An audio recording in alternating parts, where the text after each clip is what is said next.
All right, Anthony Anaya and Joe Mitchell here with the Real in the Field podcast. We got a name. We figured it out. We do. Came First to- episode, we told the story of what we wanted to name. Yeah. We wanted to go Beers with Dad, and that was obviously taken. Taken. Yeah. And so we Somebody racked else our out there. brains a little bit and collaborated, Yeah. and we came up with Real in the Field. So this one makes sense. You've got Real, obviously, real estate, realty, Anaya, Anthony Anaya in the real estate game. And you got in the field, Joe Mitchell, the defensive coordinator of El Medina football. Just made sense. Kind of rolls off your tongue, kind of. perfect. Perfect. It's perfect. Yeah. So we're here, episode 2. Episode 2. Want to give a shout out Yeah. to an old friend of ours, Yeah. CJ. CJ watched episode 1, left us a comment. So Dude, CJ. CJ and I used to have a handshake, Oh, yeah? and only he will know what that means. Ah, I'm just very going to leave it nice. at that. Very That's nice. a shout out to CJ. Appreciate the support. I don't Yeah. know. CJ and I were in Miss Herda's class, and CJ would go out, smoke a couple dogs, have a couple cigs at the break. Ah, salt of the earth, that guy. Yeah. No, All right, so episode 1 got a crazy amount of attention. I think it was like 1 billion views. Yeah. Yep. 1 billion streams. It was the Yep. fastest growing podcast on earth ever in the history of podcasting. Joe Rogan talked about us. Oh, dude, yeah. He's I think he's afraid. We're coming after his numbers. But here we are, episode 2. What do we got for today? We need a recap on our predictions. Okay. So we had the 49er game with the Schmeagles, and then we had the Bengals and Chiefs. So we need a recap. I believe you picked the Niners. You picked the Niners. Picked the Niners, but Your my heart heart wanted- was with the Schmeagles, Yeah. and I am happy to say that my heart won. The Yeah. heart won. Eagles, Schmeagles came out on top. It was a game was terrible. bloodbath. It was you don't want to see a game just go down that road. You don't want to see It was a player get bad. injured, and that's kind of become the the reason why the 49ers lost that Yeah. game. Those of you that didn't see it, first of all, the Niners were on third string quarterback. At the end of it, I think Christian McCaffrey was about to go in, Yeah. running back, and that was their last. So their last episode one, we talked about Brock Purdy. He's Yeah. got the chip on the shoulder. Guy's Yeah. rolling. He's doing great. Dude, a couple minutes into the game, elbow injury. They bring in a backup. So Yeah. now you're looking at number 4, Yeah, okay, on the depth chart. yeah, The dude had been in the league for 13 years. yeah, Never, really played a down or a significant down. yeah, And goes in, gets a concussion. yeah. Since we talked about CTE, No, gets a dude, there you concussion. Yeah. Hope he didn't play Junior All-American. Then he's out. Oh my gosh! And that game got ugly It got quick. ugly. Yeah. Yeah, you could just you get a sense of the game as it's going on. You get a sense of what's happening, and you get you just kind of feel there's like a temperature. There's like an atmosphere of what is going on, and you can just kind of sense that this game was just gonna Not feel good. Get away from the Niners. And it's a shame, all those again, one of the best defenses, to see that team go out that way, to see them go out with just pretty much on a technicality. They lost their quarterback, and it's not the way that you want to see a team go out, especially at that level, at that point when they've played an entire season, gotten to that level, which is difficult. I mean, so difficult to get to that level and then fizzle out like that, all because of an injury. I mean, it's just tough to see. But Schmeagles came in, did what they were supposed to do. They look good. Jalen played well. Their defense played. Dude, they didn't have to worry about the pass or anything like that. So you just they were stacked the box and just stopped the run, Yeah. and at that point, They were getting after it. They were flying around. They're playing with no worries. Just flying to the ball. They looked good. So they beat them up, and then the Bengals and Chiefs game. Oh, Bengals and Chiefs, Dude. it was a good, entertaining game. It was a tight game. Okay, and it was did what you- you want. Did you expect Mahomes to play as well as he did? No, Because we I talked didn't. about it, Yeah. and I did not think. Well, I kind of said he would be a shadow of himself, but Yeah. the shadow of Mahomes is still really good. Yeah, But dude, he played. He played Lights really out. well. I mean, God, you wouldn't have thought that he had any injury or any, tightness at all in his ankle or anything. The guy just like balled out. I mean, he is just a prolific player. When you see like what he can do, what he can do with his feet, how he can just get outside of the pocket, and once he's out there, I mean, run the ball, pass the ball, like whatever you want to do. It's like he's got the option to do it. And yeah, he just played well. It was a tight game all throughout, and it was, gosh, such a bummer to see the way that. Did your heart break for Joe Burrow? It was. I mean, yeah, heartbroken for the entire team. It was. It was just so horrible. You're like, as a football fan, you do not want to see games end that way. Correct. Again, on a technicality, you look. Let's call it what it is. It was it was a penalty. No one's going to say that wasn't a penalty. He was clearly out of bounds. Yeah. Those of you that haven't seen it, watch the highlight. Watch the highlight Patrick video. Mahomes. I think he flopped a little bit. Maybe, but his feet were out of bounds. Yes. His feet were out of bounds. At that point, it kind of breaks my heart to say it, because I would want the referees to kind of, I wish there was a kind of all right, understand the situation, understand the severity of this penalty. Of course, it's not going to be that way. You got to call, you got to call it how it down is. the line, yeah. No, no bias on whatever you're going to make. You call it how it is. If it's a holding, it's a holding. If it's a pass interference, it's a pass interference. And the game and where it's at shouldn't dictate like how you're going to call the game. Sure. But man, to see the game end that way. Like that. It was just such a bummer. It just went out on a fizzled out. You know what I mean? Like, just to see, just see those teams battling it out. And who knows what would have happened if Patrick Mahomes gets out of bounds. Has to run another play. Yeah, no penalty. There was still a little bit of time on the clock. Maybe runs, when they run a little out route, something to pick up the yards that they needed anyway. But that's part of why we watch the game, is because we want to see when players are in positions to do that, whether or not they're going to do it. That's what makes it entertaining. What's not entertaining is technicality, penalty, and here we go. They line up for a field goal, and the guy just knocks it through the uprights. Drilled it. That's Yeah. it. Game over. Yeah. But dude, just seeing Joe Burrow. Have you seen all the TikToks about all the gals? First of all, Joe Burrow's a heartthrob. Oh, just a dreamboat. Dreamboat, yeah. And got the smile brighter than 1,000 suns. There's all these gals. I saw this bit, and all these girls were just like, "Oh my God, Joe Burrow!" They're just freaking out over Joe Burrow. Yeah. And if I had TikTok, I'd probably do the same thing, because I just feel bad for the guy, because usually a quarterback will play bad. Yeah. Or he will do something to lose the game or whatever. Yeah. Dude, he didn't play bad. No, not at all. The offensive line got exposed. Yeah. Which was, not surprising. But, gosh, he didn't play bad. I feel really bad for the kid who committed the penalty. God, you saw him on the dude, sideline he's like afterwards, 20. just broken up. He's like 24, 20. Like, yeah. Dude, he's like a kid. Yeah. Like, that's weird to talk. That's weird to say, like a kid I know, right? at 24. We're sitting here. Yeah. Anyways, but the guy was broken up. I mean, you see him gosh. on the sideline, just like in tears, like couldn't even look at an anybody. effort play. Yeah. But dude, you have to have some awareness. Yeah. Of what the heck is going on. It's and I know, it's and like I know it's hard. It's hard. Right? For sure, it's hard. I mean, I think obviously if he can go back, he would redo that. He would redo that play. But how do you in that moment, have the kind of wherewithal to see what is happening, see where Patrick Mahomes is? I mean, you're talking about a split millisecond between inbounds and out of bounds.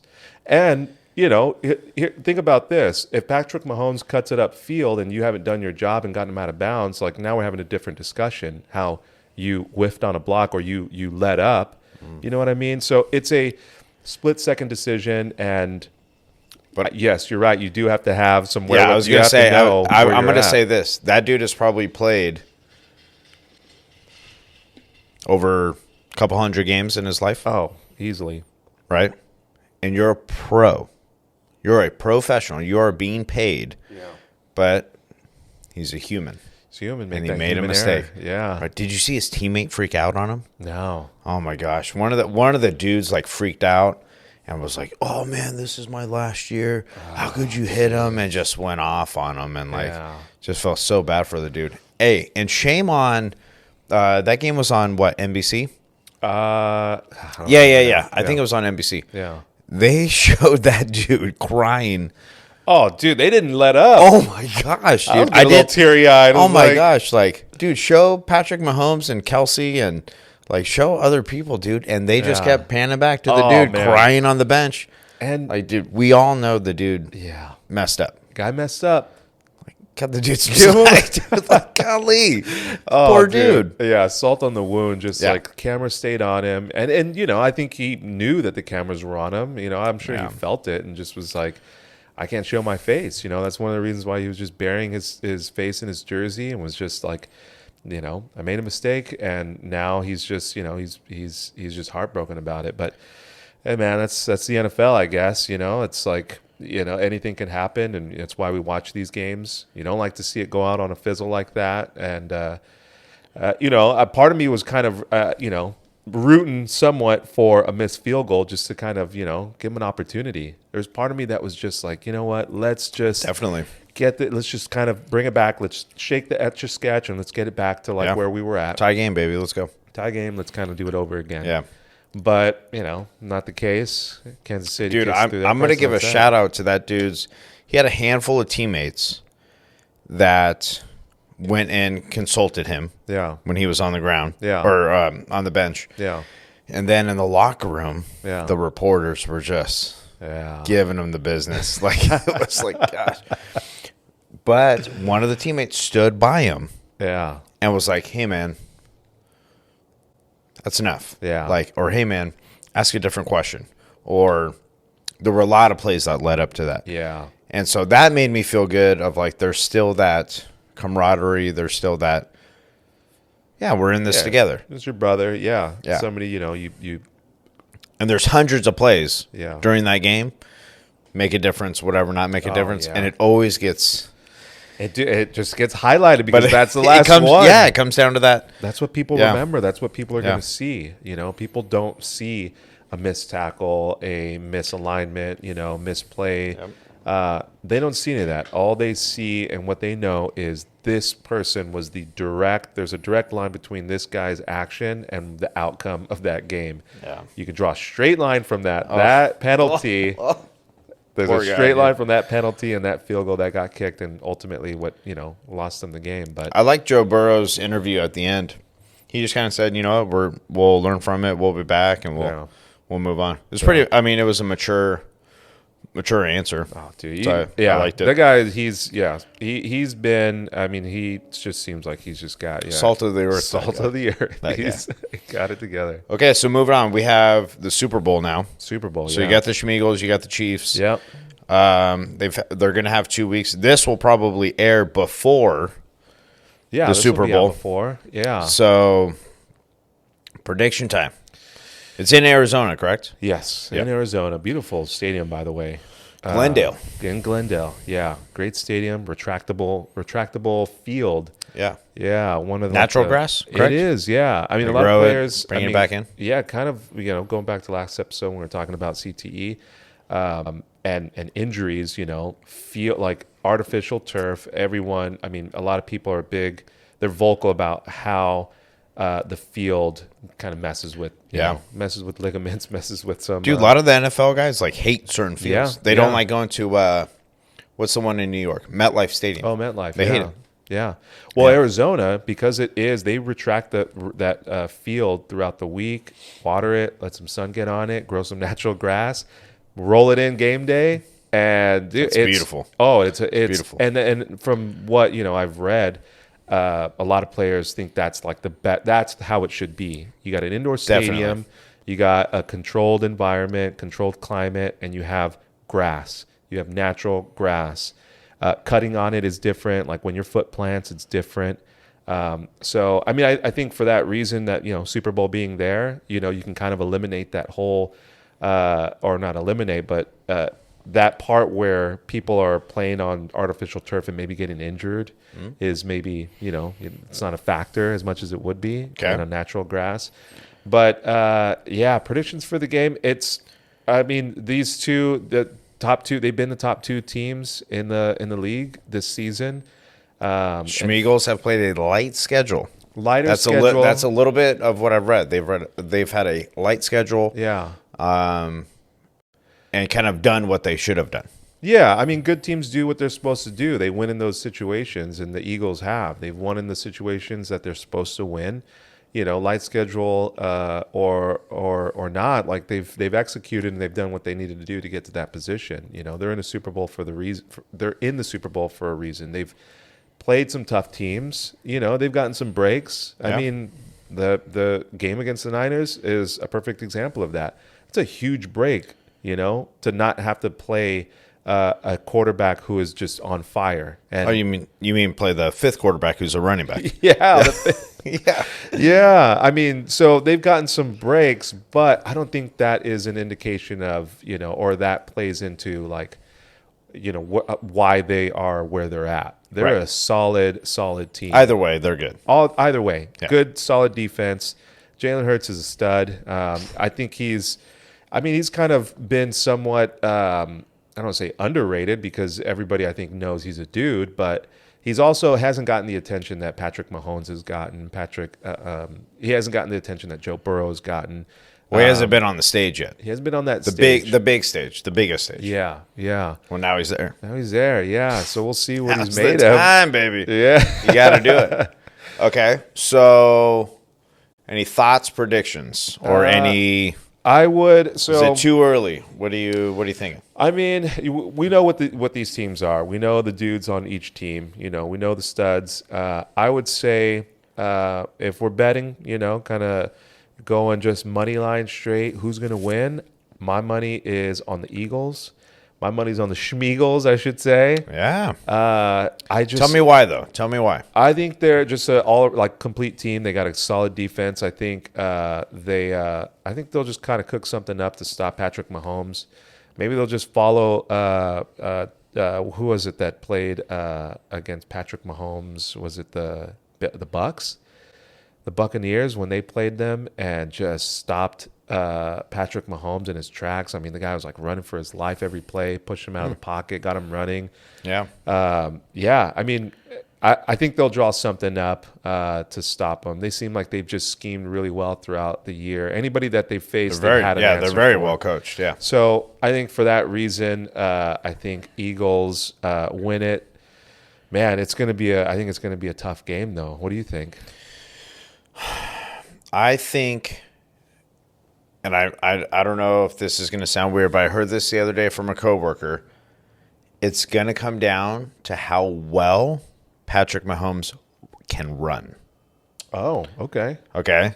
And he said it, and he just kind of said it in passing because we were shooting the breeze about it. Yeah. And I was like, wow, that's a good point. Yeah. Right? The Eagles like to blitz. They get after it. But, dude, if that dude can run, he's going to have 2 weeks to kind of rest, prepare. Yeah, true. Right? So he's had a week. Yeah. And he did what he did against the Bengals. Yeah. You give him 2 weeks. Ugh, that's dangerous. True, yeah. Dude, and Kelsey is a matchup nightmare. Oh, man. Yeah. There's who do you put? You put a DB on him.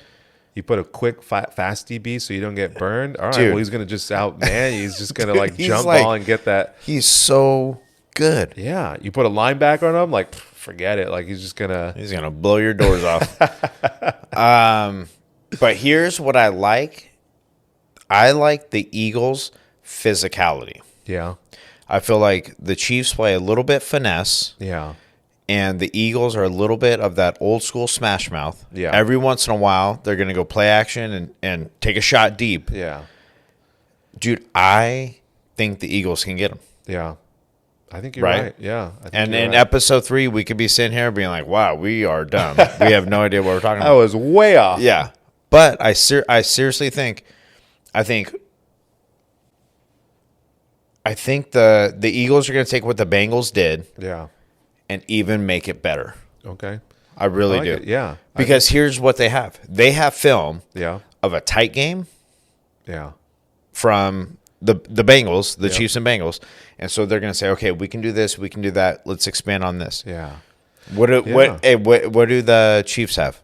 Oh, man, let's watch the film of them against the Giants. Well, they dick punched them.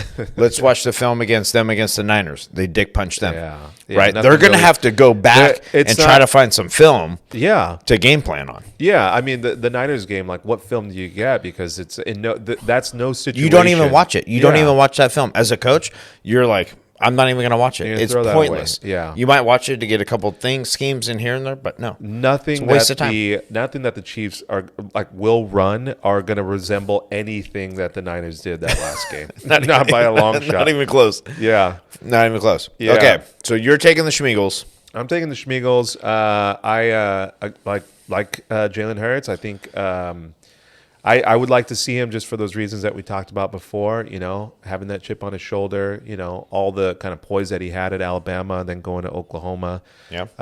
I'd like to see him. And I want them to run the Philly one more time. If they can do that. The Philly special, baby. Yeah, the Philly special. I'm gonna take them too. And the reason why I'm going to take them is because I think their O-line is going to hold up better than the Bengals O-line. Yeah. And I believe the difference in the game was the O-line for the Bengals. Yeah, I think you're right. I think Jalen Hurts is comparable to Joe Burrow, the receivers, the game plan, the scheme. But, dude, I think the Eagles O-line is going to handle business. Yeah. I think they're going to get them. I think they're going to get them. Trenches, baby. That's it. I think they're going to get them. So that's my prediction. Schmeagles. I like it. Schmeagles, yeah. We'll see. We'll be talking about this in a couple weeks. We'll see what the outcome is, but either way, it's going to be an interesting one. Yeah. All right, what else we got here? Okay, we're going to play a little game. All right. Doesn't need to be anything serious. Doesn't even need to be long. Okay, and this is what I call the game. We call it overrated, underrated, or just right. Okay? So, I'm going to give you some bands. You're going to tell me if they're overrated, underrated, or just right. Ready? All right, let's hear it. Okay, here we go. Sublime. Oh, Sublime. Hey, and by the way, this guy has no idea. He doesn't know the bands I'm about to tell him. Okay, so this is literally off the cuff. All right, Sublime. I think that is like one of, and controversial maybe. This is one of the funnest, best albums that I've listened to. I mean, it takes you back to like summertime. We were young cats when that came out. Oh, summertime. Yeah. Like listening to that, driving, back and forth to two-a-days. Like, oh man, it just kind of takes you back. Yes. I don't want to say that they're underrated. They're not overrated. No, not at all. I won't even say they're just right. I think that they're just misunderstood. They are tweaking the game there. They're a band that like all genre of whatever genre of music that you like and that you listen to, you can listen to Sublime and enjoy and appreciate it and enjoy it. I don't think anybody ever said like, "Oh, I don't know why that band gets played so much on radio." Everybody knew why they get played because there were catchy, good songs and unique vocals. I mean, I would say, all right, for the sake of this game, I think they're just right where they should be. Okay, I like it. I will further say that people should listen and accept that they're a good band. And that album, I forget the name of that. I don't even know that. Dude, you know the one? He's got, Sublime tatted on his back. Yeah. We all know it. Dude, kids these days wear Sublime shirts, and I'm like, hey, name one song. They don't even know. Okay, next band. Right. U2. Oh, overrated. Oh, so overrated. You don't like Bono. You don't like some piece of Bono. First of all, his glasses suck. Oh, for sure. All right, you're going to have like pick a tint. Pick a tint, bro. You're going to have a shtick like glasses. Like pick something better than that. You know what I mean? Like they're hardly glasses. I don't even think they keep sunlight out. They're tinted blue. Like who wears blue sunglasses?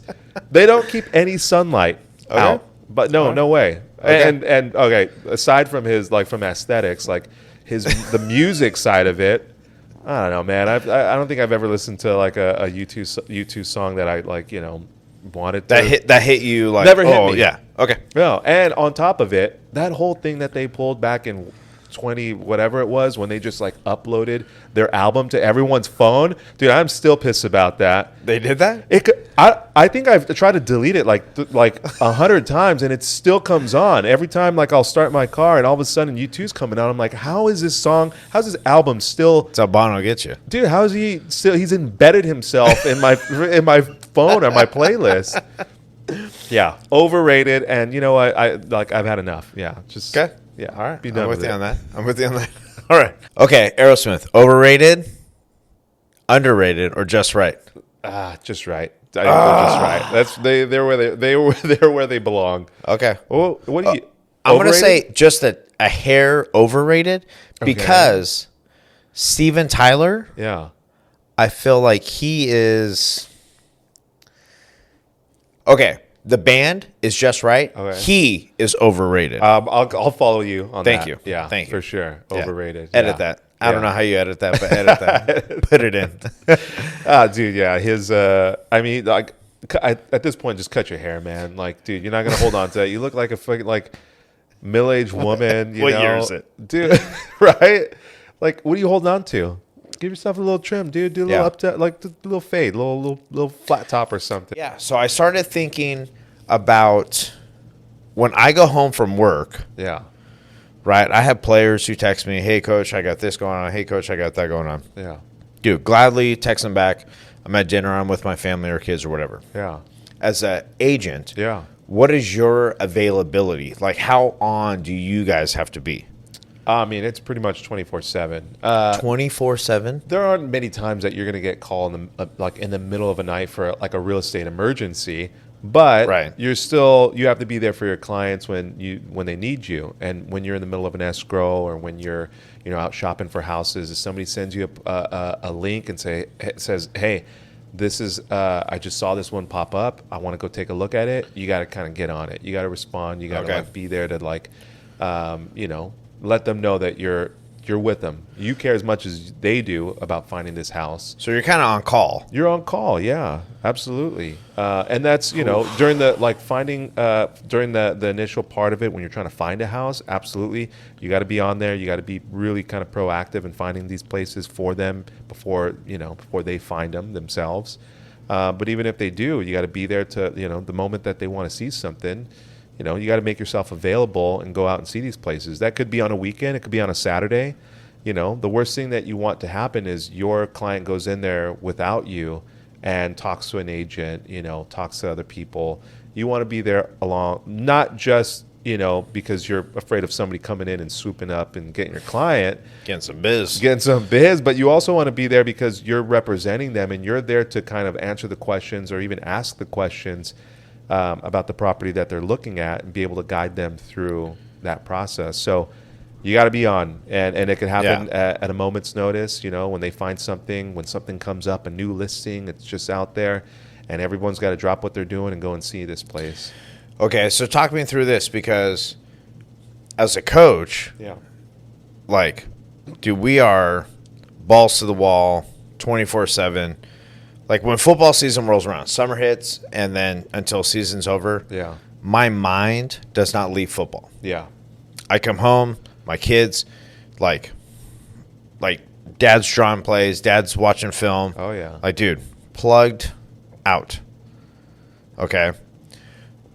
For you now, if someone were to say, I need you here, I need you there, what about this place, what about that place, does that affect home life? I mean, yeah, if you got to run and do something, you're in the middle of, if you're in the middle of dinner, you're not going to get up and go that moment, But, there's things that happen, like, events that come up that you just kind of have to work around. If something comes up, do kind of duty calls and you got to go out and go to a listing appointment. You got to go to a showing. Somebody calls last minute. I mean, when you think about like how this whole process works, you're talking about people who are actively searching, and when they've been, pre-qualified and they've got their, their blank check, they're ready to go and they're ready to just go and find that house. They're on the hunt. it could happen at a moment's notice when they find something and want to go and see it. So no matter what you're doing, wherever you're at, You're on. you're ready. on, Yeah. and you gotta go and see that. You got to go out and do that. Yeah. You got to go out and find that property for them. If there's like a lead that you got to follow, then yeah, absolutely, you got to go out there and track it down. So I like mean, that. it's you try not to. It definitely does. I don't want to say affect the home life, because it's not something that you're just Yeah, it's not like a burden. No, there's a lot of liberty in doing part of the like job. what we do. I mean, there's a lot of liberty in being an agent where you set your own schedule. It's one of the very few professions that you can be really successful at, but and also kind of have the time that you have as an agent. Sure. But you eat what you kill. You know what I mean? If you're not going out and hunting, I like that. you I ain't like getting, that. you ain't eating. I like so that. you have to go. You have to be out there, and there is a balance of what you do and how you balance your kind of home life and work life, and how much what you kind of sacrifice and what you give up. Yeah. But I think as agents, agents, you know what you're kind of signing up for. You know what you're getting into. You know that you're going to give up some weekends to do some open houses, or to go do some, go out on some listings and find that property for someone. You know that's kind of built into it. So it's kind of just understood that that's what we do. Days are long. You can go. I mean, there's been plenty of times going out doing showings where I don't eat lunch. Or you Fasting. You scarf down some food in your car because you're in between showings and you got to go head out to the next one. So you're just scarfing some food down just to get something in you. Yeah. Or you just don't eat at all and you forget. You just have another cup of coffee and just move on with it. Yeah. But it's all kind of part of, that's part the of it. whole part of it, being an agent. I mean, kind of like with football, it's like football, like Thursday or Friday, it's on. Yeah. The day before that, you're prepping. The whole week before that, you're prepping. And really, for that whole entire season, you're, prepping continuously. So, Okay, so talking about the availability, let's say you and I are working together. all right. Okay, and someone comes to me. I'm out on a Thursday night, Sure. and someone goes, "Hey, found this place, whatever," and I text you at 9:00. Yeah. And I say, what about this place? Yeah. So how do you, I don't know, collect info, check it out, or like, what is your process Yeah. of someone who reaches out to you and says, like, what do I do from here? Like, Yeah. what's the next step, or what's Yeah. is this place good, bad, whatever? Yeah. So getting a text like that at that time, you're obviously not going to go look at it at right then and there, but you want to find out some information about it. So typically, when you see a post like through Zillow or Rents, or typically when you see a post through Zillow or Redfin, they'll have an MLS number, like a number that is like a listing ID number. Is that like an insider? Not insider, but like a number that you guys know what that means? Yeah, you have to be a licensed real estate agent Okay. to have access to this like database of listings. So you'll get that number, you'll plug it in, you'll just kind of see, what the property, you'll see the details of the property. It'll have some just general information on, the description of it, size, price, bedrooms, how many, with the square footage and all of that. And then there'll be some kind of instructions on how to show it, whether or not there's a lockbox that you can go directly to it and go and open it up.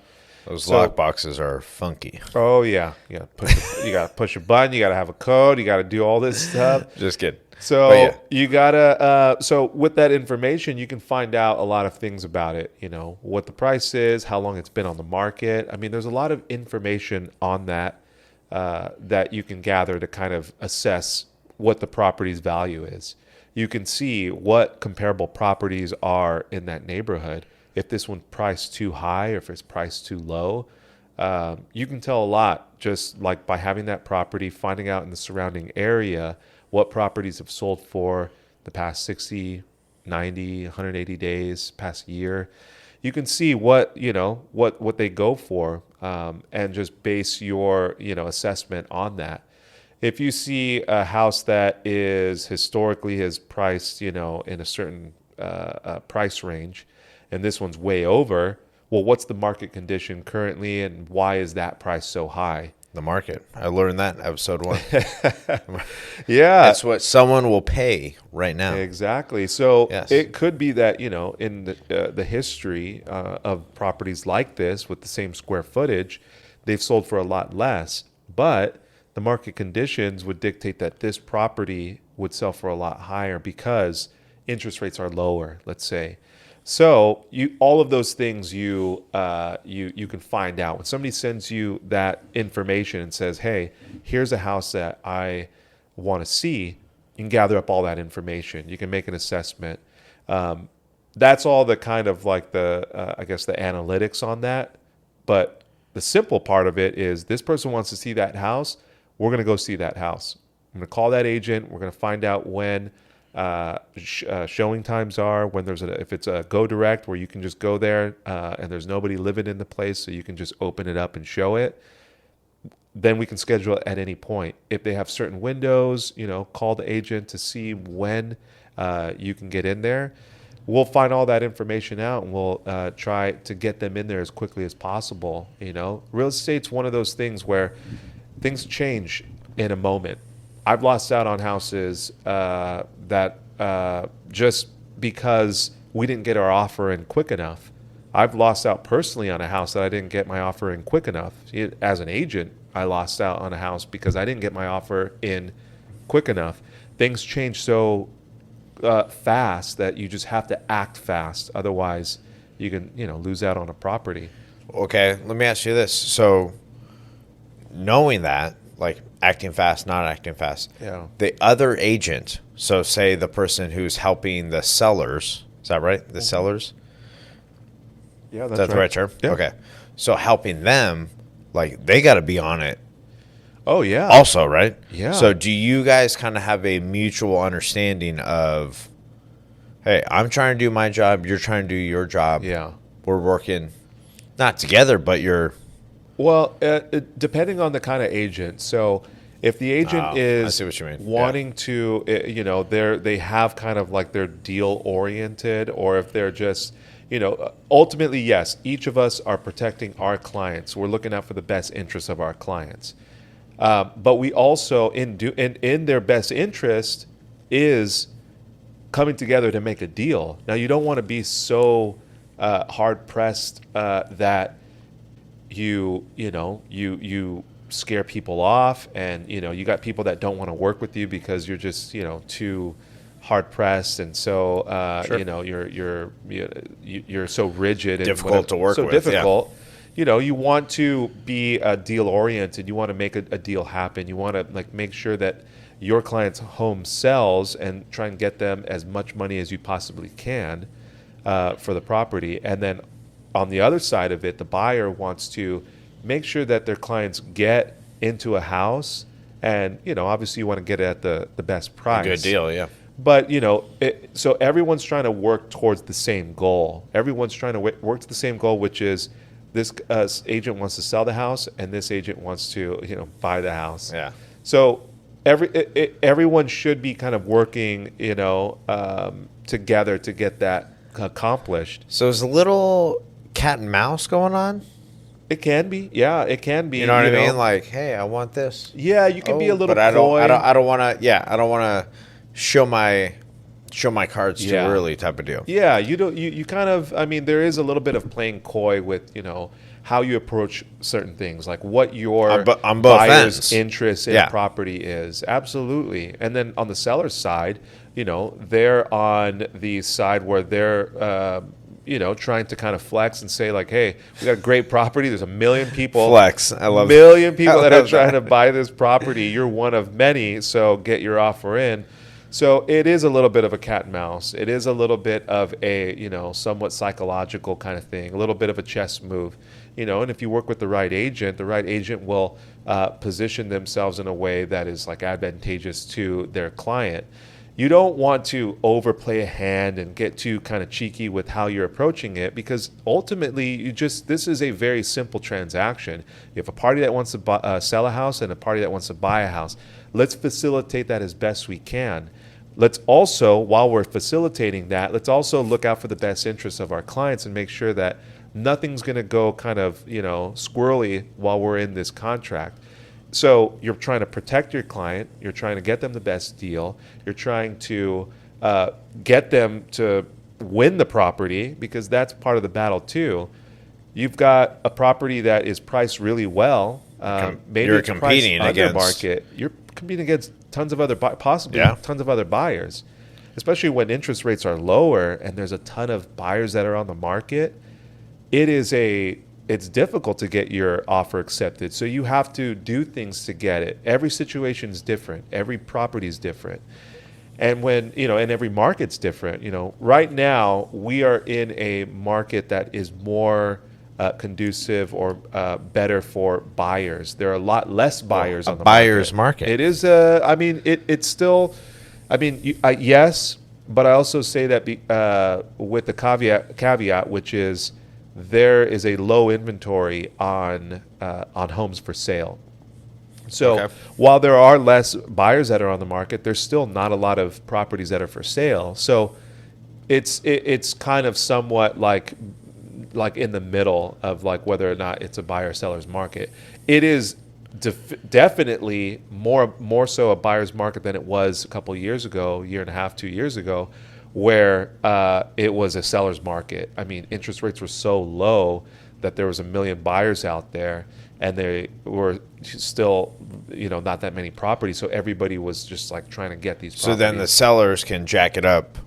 Oh yeah, the seller. Okay. The sellers have all of the leverage in that situation. I guess I'm learning. Yeah, I'm learning. You have. Let's just say I'll play out a hypothetical for you. You have a house that everybody's trying to get into because interest rates are so low. Everyone's trying to lock in a 2.8, like your coworker. Everyone's wanting to lock in that interest rate because historically that just doesn't happen. Everybody's trying to lock in an interest rate that's at that percentage, at that interest rate, because their payments are what they could afford is a lot more than what they could afford on a higher interest rate.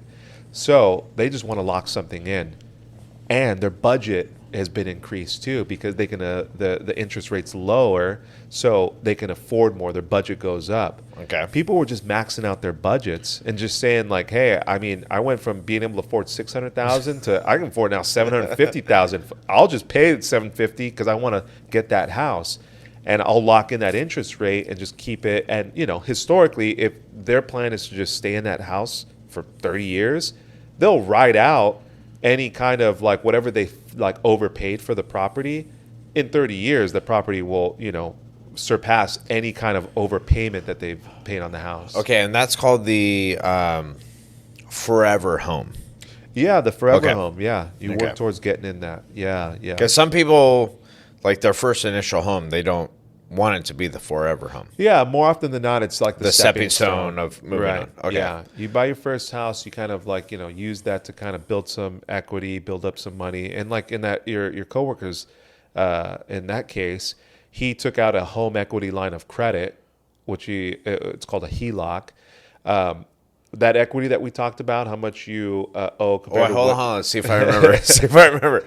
So what you bought it for, or what you're kind of paying, and the market value, that space in between. Yeah. So right? How much you owe on it? Right. The difference between what you owe and what it's worth. Yes. The market value. Market value. Yeah. I mean, it's market value, but it's also appraisal value is what they go off of. And appraisal. Yeah. He talked about appraisal today. Yeah. He talked about, God, what did he say? Appraisal and getting I'm losing it here. It's the refi. Oh yeah, he's refinancing. Yeah. So refi is we'll edit this out. So when you getting the appraisal is, somebody from the bank comes out and just appraises the house. He says, looks at the comparable properties in the area, what they've sold for, what their value, like what they've closed at, and then he gives an assessment on what that property is worth, what your property is worth. And so that's more of market value, though. It's not so much market value. It's just like it's an inherent value in what that property is. It's a little bit different than market value because, well, it's a lot different. Market value is what someone's going to pay, and then appraisal value is what somebody like a bank would say that this house is worth, not in the current condition, because conditions can change. The market can change on a dime, and which we've seen, rates go from a 3% to a 6%. That happened like overnight. If you were to appraise a house based on the market value, that could fluctuate a lot just depending on how the economy goes, how interest rates go, and all that. Yeah, so in the comments, let us know of your overrated, underrated, or just right. All the bands, you can hit us with the Sublime U2, Nickelback, Weezer, Creed, Green Day, Beatles, and then, of course, anybody who wants to vote in on the Backstreet Boys or NSYNC, go ahead and let it rip right there. And also, give us your Super Bowl prediction if you got one. Yeah, we'll take it. I'd love to hear Episode 2 is in the books. Anthony Anaya here and Joe Mitchell, Caliber Real Estate Group, Realty Anaya. Stay tuned, like and subscribe if you want to hear more of Real in the Field. We'll be here for another episode next week. Catch you next week. Sounds good. Thank you. And that's today's episode of Real in the Field podcast. I hope you enjoyed it. If you like what you heard, go ahead and subscribe, like, tell a friend, and leave a comment in the section below. If you have any suggestions for the show, go ahead and leave them in the comment section, rate and review. And as always, stay tuned for the next episode of Real in the Field. Until then, I'll talk to you.